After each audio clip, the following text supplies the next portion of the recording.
சப்ஜெக்டுக்குள்ள போயிடலாம். சைபர் கிரைமோட ட்ரெண்ட்ஸ் இன் 2025ல சைபர் கிரைம்னால இந்தியாவில் விக்டிம்ஸ் இழந்த பணத்தோட மதிப்பு வந்து 22,495 கோடி ரூபாய். எவ்வளோ கம்ப்ளைண்ட் வந்து ரிப்போர்ட் ஆகிருக்கு அப்படின்னாக்க 28 lakhs கம்ப்ளைண்ட் வந்து ரிப்போர்ட் ஆகிருக்கு. இப்போ இது வந்து பார்த்தீங்கன்னா 22,000 கோடி ரைட்டாக ரிப்போர்ட்டட் கேசஸ்லேருந்து பணம் இழந்தது சைபர் கிரைம்னால and predominantly coming from financial fraud. இப்போ நீங்கள் சைபர் கிரைம்னு பார்த்தீங்கன்னா நிறைய டைப்ஸ் வந்து இருக்குது. ஆனால் இது எல்லாத்துக்குமே நீங்கள் பார்த்தீங்கன்னா மெயின்லி மூணு தான் டைப் நீங்கள் கேட்டகரைஸ் பண்ணலாம். ஃபஸ்ட்டு இது வந்து கிரீடி, பேராசை.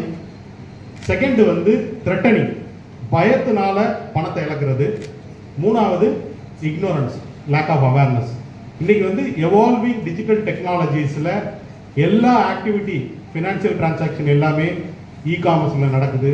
மொபைல் மூலியமாக நம்ம வந்து பே பண்ணுறோம், மொபைல் பேங்கிங் நடக்குது. அப்படிங்கிற போது ஒவ்வொரு சிட்டிசனுமே அதை யூஸ் பண்ணும்போது அதை எப்படி சேஃபாக செக்யூராக யூஸ் பண்ணணும் அப்படிங்கிறத தெரிஞ்சுக்கணும். அதனால தான் பாதி பேர் இழக்கிறாங்க. இந்த 3 கேட்டகரி. ஸோ ஃபஸ்ட்டு கேட்டகரி வந்து IC4 அப்படிங்கிறது வந்து Indian cyber crime coordination centre, ministry of home கீழே வரக்கூடியது. அவங்க 2025ல் ரிலீஸ் பண்ண அந்த டேட்டா பாயிண்ட்ஸில் வந்து என்ன சொல்லியிருக்காங்க அப்படின்னாக்க, இந்த 22,000 கோடி அப்படின்னு சொல்லும்போது 79% எதனால பணத்தை இழந்திருக்காங்க அப்படின்னாக்க இன்வெஸ்ட்மெண்ட் ஸ்கேம். இன்வெஸ்ட்மெண்ட் ஸ்கேம்ங்கிறது என்ன? பேராசையினால மக்கள் வந்து ஒரு 100 ரூபா போட்டால் அது வந்து 10 மடங்காக கிடைக்குமா, 1 லட்ச ரூபா போட்டால் 10 மடங்காக கிடைக்குமா அப்படிங்கிற ஒரு பேராசையில் வரக்கூடிய அட்வர்டைஸ்மெண்ட்டு, வரக்கூடிய வேரியஸ் டாக்டிக்ஸில் விக்டிம் ஆகிறது தான் இன்வெஸ்ட்மெண்ட் ஸ்கேம். செகண்ட் வந்து 9% அப்படிங்கிறது டிஜிட்டல் அரெஸ்ட். மூணாவது வந்து 7% அப்படிங்கிறது இன்னைக்கு இருக்கக்கூடிய இந்த ஏஐ டெக்னாலஜியை யூஸ் பண்ணி செக்ஸ்டார்ஷன் நடக்குது, டீப் ஃபேக் நடக்குது, ஃபிஷிங், ஸ்மிஷிங், விஷிங் இதெல்லாம் நடக்கிறது சம்பந்தமாக 7%. ரிமைனிங் இருக்கக்கூடியது other internet related, credit card, ATM related fraud. இதுதான் வந்து சைபர் கிரைமோட ட்ரெண்ட் 2025ல். இப்போ இந்த 3 கேட்டகரியில் மட்டும் I want to talk about some of the cyber கிரைமோட என்னென்ன சீனாரியோ அப்படிங்கிறது. ஃபர்ஸ்ட் சீனாரியோ நான் என்ன சொன்னேன், 79% வந்து இன்வெஸ்ட்மெண்ட் ஸ்கேம்னால இழந்திருக்காங்க. இது எப்படி நடக்குது அப்படின்னாக்க, இன்னைக்கு சோஷியல் மீடியாவோட பெனட்ரேஷன் வந்து நிறைய இருக்குது. எல்லாருமே சோஷியல் மீடியாவில் அக்கௌண்ட் வச்சுருக்கோம்.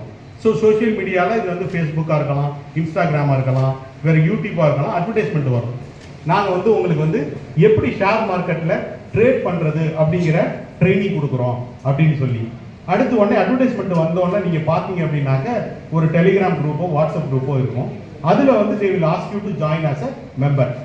அந்த மெம்பர் போனோடனே அவங்க வந்து இதை பற்றியே ட்ரைனிங் கொடுப்பாங்க, எப்படி ஷேர் வந்து வாங்குறது, எப்படி விற்கிறது அப்படின்னு சொல்லி. அந்த குரூப்பில் இருக்கக்கூடிய ஆள் எல்லாமே சைபர் கிரிமினலோட ஆள். அவங்க எல்லாருமே பாசிட்டிவாக பேசுவாங்க. இந்த ஷேரை நான் இன்வெஸ்ட் பண்ணேன், எனக்கு 1 லட்ச ரூபா ப்ராஃபிட். இந்த ஷேரை இன்வெஸ்ட் பண்ணேன், 60,000 ரூபா ப்ராஃபிட் அப்படின்னு உங்களை தவிர எல்லாருமே பாசிட்டிவாக பேசுவாங்க. அப்போ என்ன ஆகும், அடுத்து உங்களை என்ன பண்ணுவோம், ஒரு மொபைல் ஆப்பை வந்து டவுன்லோட் பண்ணணும் அப்படின்னு சொல்லி ஒரு டைரக்ஷன் வரும். அந்த மொபைல் ஆப்பை டவுன்லோட் பண்ணீங்க அப்படின்னாக்க, இன்னைக்கு எப்படி ஒரு நம்ம வந்து லெஜிட்டிமேட்டாக ஒரு ட்ரேடிங் பண்ணுறோம் அப்படின்னா அது வந்து செபியால ஆத்தரைஸ் பண்ண ஆப்பில் மட்டும்தான் நீங்கள் பண்ணணும். ரைட்டா? ட்ரேடிங், அதாவது buying the shares, selling the shares. இவங்க சொல்லக்கூடியது வந்து அது வந்து it is not a authorised of coming under SEBI, செபியோட ரெகுலேஷன். அதை யாரும் வேலிடேட் பண்ணாமல் அதில் போறீங்க. இவன் ட்ரேடிங் பண்ணோன்னா அதில் வந்து உங்களுக்கு வந்து கவுன்சில் பண்ணுவாங்க, அதில் வந்து அட்வைஸ் பண்ணுவாங்க. இந்த ஷேருக்கு வந்து நல்லா இருக்கு, they are performing very well, இதில் இன்வெஸ்ட் பண்ணீங்கன்னா in 3 months you will get 100% return, 50% return அப்படின்னு சொல்லி யாரும் வேலிடேட் பண்ணாமல் அந்த ஆப்பை டவுன்லோட் பண்ணுறாங்க, பணத்தை இன்வெஸ்ட் பண்ணுறாங்க. இன்வெஸ்ட் பண்ணும்போது டெய்லி பேசிஸ் நீங்கள் எப்படி ஒரு ஷேர் மார்க்கெட் யூஸ் பண்ணீங்கன்னா ப்ராஃபிட் லாஸ் வந்து காட்டுதோ அதே மாதிரி இதுலேயும் லிஸ்டிங் காட்டும், ப்ராஃபிட் லாஸ் காட்டும். ஆனால் அதில் வரக்கூடிய நம்பர்ஸ், அந்த ஃபினான்ஷியல் ஃபிகர்ஸ் எல்லாமே இன்ஃப்ளேட்டட் நம்பர்ஸ், ரியல் கிடையாது, ஃபேக். அப்போ நீங்கள் என்ன ஆகும், ஒரு 1 லட்ச ரூபா நீங்கள் வந்து அக்குமுலேட் ஆனோடனே நான் இந்த பணத்தை அக்கௌண்ட்டோட லிங்க் பண்ணி எடுக்கணும் அப்படின்னு சொல்லி நீங்கள் ட்ரை பண்ணுவீங்க, எடுக்க விட மாட்டாங்க. அப்போ என்ன ஆகும், அது வந்து நீங்கள் 10 lakhs வரைக்கும் அக்குமுலேட் பண்ணணும். அப்போ என்னன்னா உங்களை they will force you to invest more and more money. நீங்க இன்வெஸ்ட் பண்ணும்போது என்ன ஆகும்? 10 லட்சம் ரூபா ஆகும். 10 லட்சம் ரூபா நம்ம வந்து ப்ராஃபிட்டா வரணும்னா எவ்வளவு பணம் நீங்க இன்வெஸ்ட் பண்ணிருப்பீங்க? 30-40 லட்சம் ரூபா இன்வெஸ்ட் பண்ணிருப்பீங்க. அப்ப என்ன எடுக்க போகும்போது அங்கே வந்து they will stop you. No இது வந்து டாக்ஸ் இருக்கு, இது வந்து ப்ராசஸிங் ஃபீ இருக்கு. அப்ப என்னன்னா it is a double extraction or triple extraction. உங்களை ஏமாத்துறது மட்டும் இல்லாம அதுக்கு பிறகு நீங்க எடுக்க போனாலும் எடுக்க விடாம பண்றது.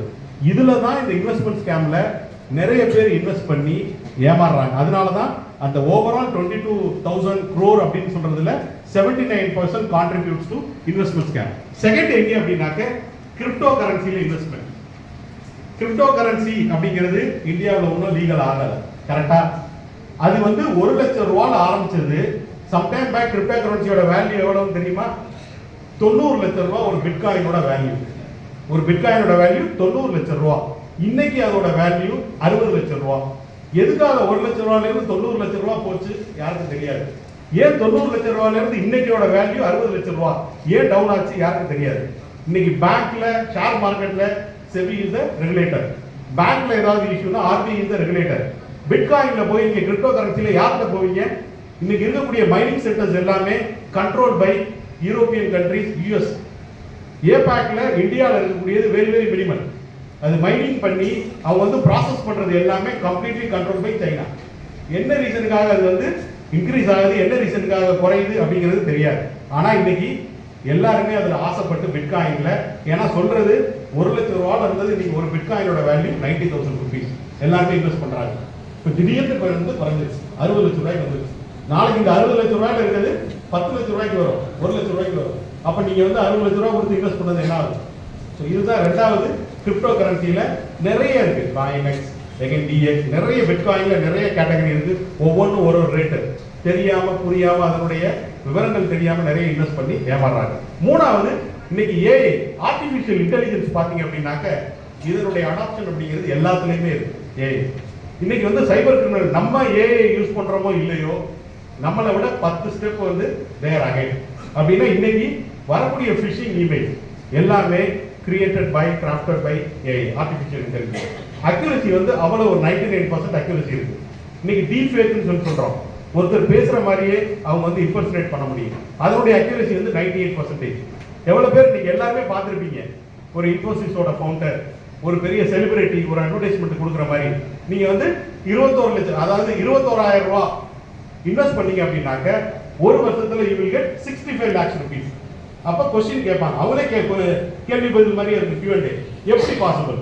அப்ப மனிதன் வந்து ஒரு இதுல இன்வெஸ்ட் பண்ணாதான் நீங்க வந்து உங்களுக்கு எது ப்ராஃபிட் ஆகும் லாஸ் ஆகும் தெரியாது. நீங்க வந்து you will end up having a loss.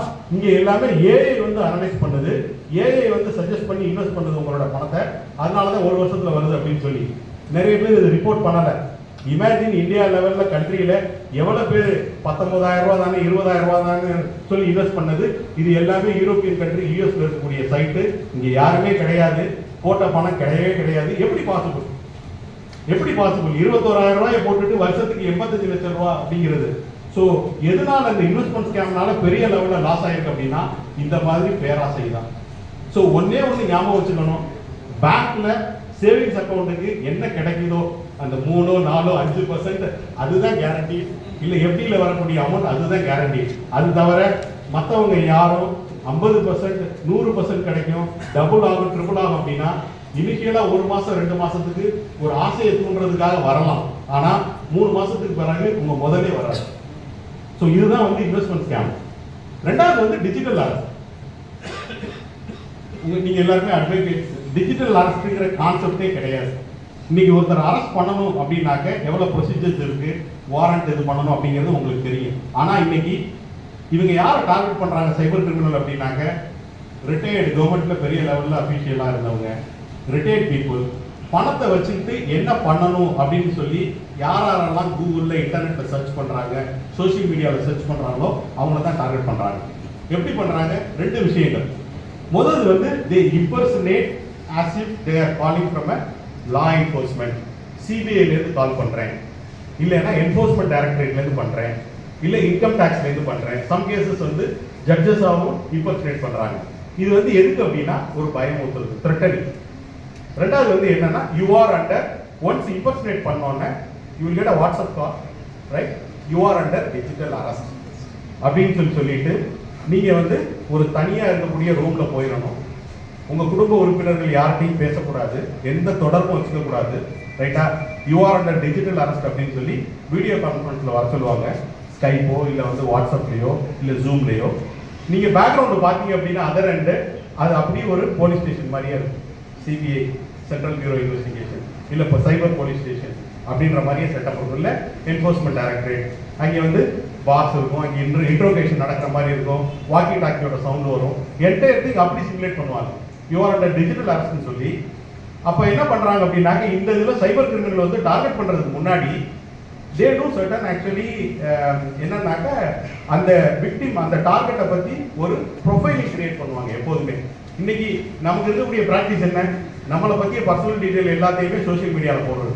எங்கே வேலை பார்க்குறான், என்ன ஃபோன் நம்பர், என்ன இமெயில் ஐடி, என்ன டேட் ஆஃப் பர்த், இதுக்கு முன்னாடி எந்தெந்த கம்பெனியில் ஒர்க் பண்ணேன், எல்லா டீடைலுமே அவைலபிள். அப்போ என்ன பண்ணுறான்? தி கிரியேட் அ ப்ரொஃபைல் ஒருத்தர் டார்கெட் பண்ணுறதுக்கு முன்னாடி.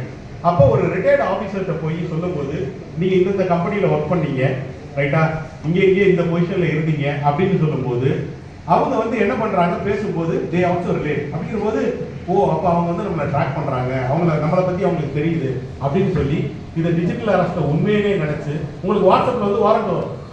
அது எல்லாமே சைன் பண்ணது, கவர்மெண்டோட லோகோ எல்லாமே இருக்கும். இதை பார்த்தோன்னா அவங்க வந்து எமோஷனலாக பிரேக் ஆகி கம்ப்ளீட் ஆனோடனே அப்போ தான் வருவான். உங்களை வந்து எமோஷனலாக கன்வின்ஸ் பண்ணோன்னே, now you have to tell me I am from a government law enforcement. உங்களுக்கு எந்தெந்த அக்கௌண்ட்டில் வந்து பணம் இருக்குது, எந்தெந்த பேங்க், கிரெடிட் கார்டு, எல்லா டீடைல் எப்படியில் இருக்குது எல்லாத்தையும் சொல்லுங்கள். நீங்கள் வந்து we understand you are innocent. நீங்கள் வந்து இன்னசென்ட் ப்ரூவ் பண்ணுறதுக்கு உங்களுக்கு எங்கெங்கே பேங்க்கில் அக்கௌண்ட் இருக்கோ எல்லா அமௌண்ட்டையும் நான் வந்து வி ஆர் ஃப்ரம் கவர்மெண்ட், நான் ஒரு பேங்க் அக்கௌண்ட் கொடுக்குறேன், அதுக்கு ட்ரான்ஸ்ஃபர் பண்ணுறேன். நான் வந்து we will monitor for 3 hours 4 hours. எதுக்காக? அதுக்கு வேற ஏதாவது இல்லீகலா டிரான்சாக்ஷன் வருதா, ஃபண்டு வருதா அப்படின்னு பார்க்கணும்னு சொல்லி இவங்க என்ன பண்ணுவாங்க, அவங்க கொடுத்த அந்த 3 hours டெட்லைனுக்குள்ள எல்லா அந்த எஃப்டியில் இருக்கக்கூடியதெல்லாம் பிரேக் பண்ணி இருக்கிற பேங்க்ல மற்ற அக்கௌண்ட்ல இருக்கிறதெல்லாம் எல்லாம் சேர்த்து டிரான்ஸ்ஃபர் பண்ணிடுவாங்க. தி மூமெண்ட் டிரான்ஸ்ஃபர் ஆனோட என்ன ஆகும் உங்களுக்கே தெரியும், கால் டிஸ்கனெக்ட் ஆயிரும், வானிஷ் ஆயிரும். இதுதான் டிஜிட்டல் அரெஸ்ட் நடந்துகிட்டு இருக்கு. இப்போ ரீசெண்டாக நடந்தது அமௌண்ட் இமேஜின் பண்ண முடியுமா, எவ்வளோ அமௌண்ட் இழக்கிறாங்கன்னு. கொச்சியில் 81 years old ஒரு retired officer 1.13 crore he lost. Very highest amount. 60 லட்சம் ரூபா, 80 லட்சம் ரூபா பயத்தில் போலீஸ் ஆஃபீஸர் இருக்காங்க, நிறைய கேசஸ் வந்து ஹேண்டில் பண்ணியிருப்பாங்க, தெரியும். இதில் இருக்கக்கூடிய அமௌண்ட் எல்லாமே பெரிய பெரிய அமௌண்ட். இது அன்னெசரி நம்மளாவே ப்ரிசியூம் பண்ணி அவன் ஏதோ ஒரு டீட்டெயில் சொல்றதை வச்சு, ஓ நம்மளை ட்ராக் பண்றாங்களோ, நம்மளை பத்தி தெரியுதோ. உங்களுக்கு வந்து என்ன சொல்லுவாங்க, உங்க நேம்ல ஒரு பார்சல் இருக்கு, அந்த பார்சல் வந்து சைபர் கிரிமினலோட லிங்க் ஆயிருக்கு, இல்ல ட்ரக்ஸ் டீல் பண்றவங்களோட லிங்க் ஆயிருக்கு, அப்படிதான் சொல்லி ரிட்டர்ன் பண்றாங்க. ஸோ டிஜிட்டல் அரெஸ்ட்ங்கிற ஒரு கான்செப்டே கிடையாது. அப்படி யாராவது ஃபோன் வந்தது அப்படின்னாக்க காலை டிஸ்கனெக்ட் பண்ணிட்டு நான் நியர்பை போலீஸ் ஸ்டேஷன்ல போய் பார்த்துக்கிறேன், முடிஞ்சதை பார்த்துக்கிறேன்னு சொன்னாங்க, கால் டிஸ்கனெக்ட் ஆகும். இதுதான் செகண்ட் வந்து த்ரெட்டனிங் கேட்டகரி. மூணாவது வந்து இக்னோரன்ஸ் சொல்றது எதுக்கு அப்படின்னாக்க அந்த அவேர்னஸ் வந்து முக்கியம். இன்னைக்கு வந்து என்னன்னா most of the cyber criminals என்ன பண்றாங்க அப்படின்னாக்க they do something called social engineering. Social இன்ஜினியரிங்னா என்னன்னா எக்ஸ்ப்ளாய்டிங் தி ஹியூமன் வீக்னஸ். அது வந்து இமெயில அனுப்பிச்சு ஒரு இம்பர்சனேட் பண்றது, இல்ல வாய்ஸ்ல கால்ல வந்து ஒரு மிமிக் பண்றது.